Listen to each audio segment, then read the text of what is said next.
Hey guys, welcome to part 3 of how to crush it as a small e-commerce merchant with your CRO. And this time we are going to look into the heuristic analysis. Some would say the most fun part. This is the bang kind of part on the CRO process. And this is all about analysis that is based on experience and techniques that generally work for solving your size problems and how to take that forward to a solution. Now, this is generally a great little thing to do because it is fast and it can be applied to your site pretty much immediately. So there's no sites that cannot do this. So on the positive side, it is applicable to your site. On the challenge side, it is complicated because it takes experience and expertise. So if you think of developing expertise in all these areas, like design, copywriting, UX and usability, and perhaps also user psychology, retargeting, understanding the user path in general, there's going to be a pretty steep learning curve into this one. Now, because of this, we always find that the analysis by an experienced optimizer might get you 20, 50, even like 100 times return on that time that is actually invested into the analysis. So somebody with expertise can just go and put it together so much faster than you can probably. But in this video, we are going to cover ways that can help you get that good result yourself as well. Now, with this one, when you do it right, it will enable you to cover opportunities that you did not know and you cannot see from the data alone. So it's a huge potential time and money saver because of that. And this is great because you as a small merchant don't have an infinite budget. Now this is a bit of a based on model. We have covered technical analysis, we have covered analytics analysis here. Now we're going to skip the implementation part here because that's going to come after the analysis, but this is the growth planning, so the heart of the actual audit. So here we're going to identify leaks and friction points that can cause issues, problems, friction on the site, and then provide actionable suggestions for improving that. Now in terms of the structure, usually you'd want to build this with the same structure as your e-commerce journey is. So where I typically like to start from is the front page, because this is where you start to engage with the brand. But of course you have people that start from the product page as well. But this is sort of a catch-all approach starting from the front page. And typically I start looking at the copywriting first and making sense of the offers of the brand, of the products on sale. And this is a valuable opportunity because you can only see the site once as the first timer. So you want to use that and just take a moment to take it in and understand whether you actually understand it at this point.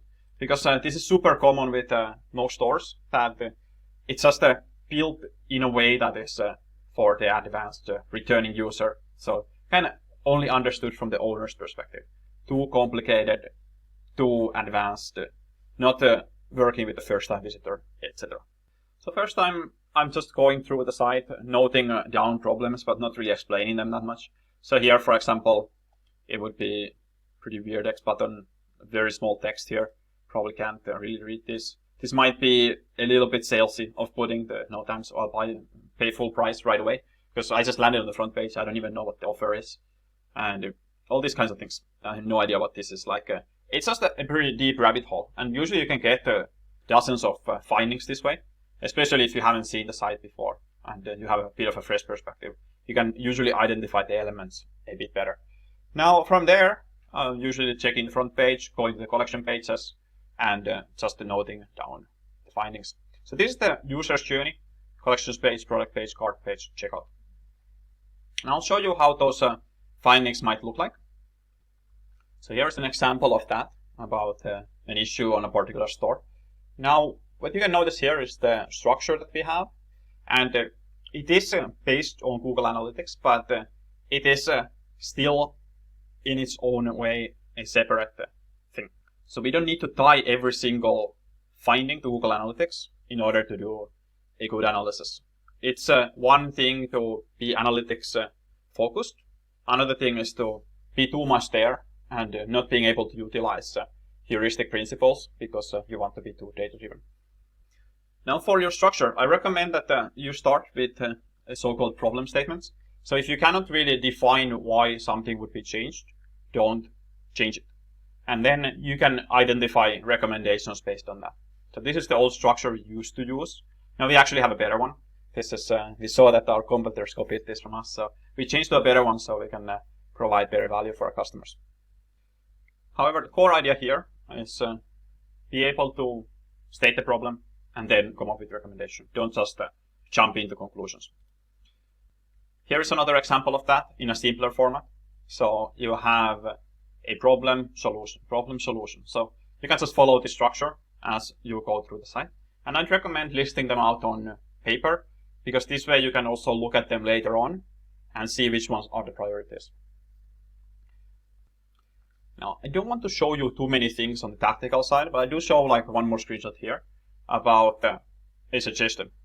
Now, what I would want to stretch here is that it's amateurish to only focus on tactics. Professionals understand these principles beyond tactics.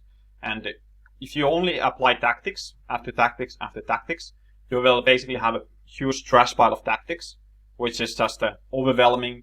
It's distracting. It's all over the place. And it's just like very weird.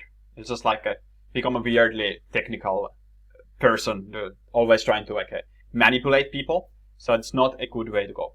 You need to understand how you want to use those principles, and then you can build proper e-commerce stores that don't destroy your brand just because it's a trash pile of tactics.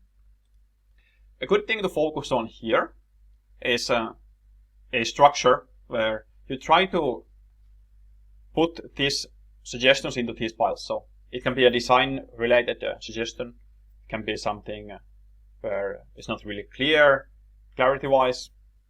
So usually these are copywriting explanation-related suggestions. It can be something that's related to a distraction on the site, something related to trust, and other like fears, doubts, uncertainties, friction, these kinds of things.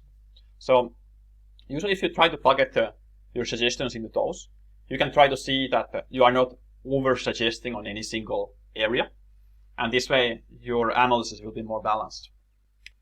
Now, this as a deliverable is a pretty complicated deliverable. You want to make sure that the suggestions are actually not taking you backward.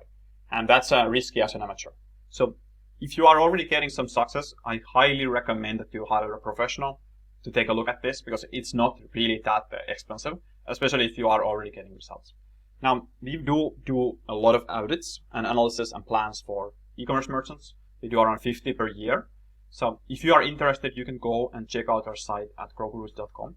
And we are not sure if analysis is the right way to go right now for you. So just hit the apply button here at the bottom of the page, and we can take it forward to see if this would be the right fit for you, or whether you'd need something else at this point. Thank you for watching. It's Samuel from growgurus.com signing off. Make sure to subscribe if you haven't already, like the video if you did like it, and I'll see you in the next one. Cheers.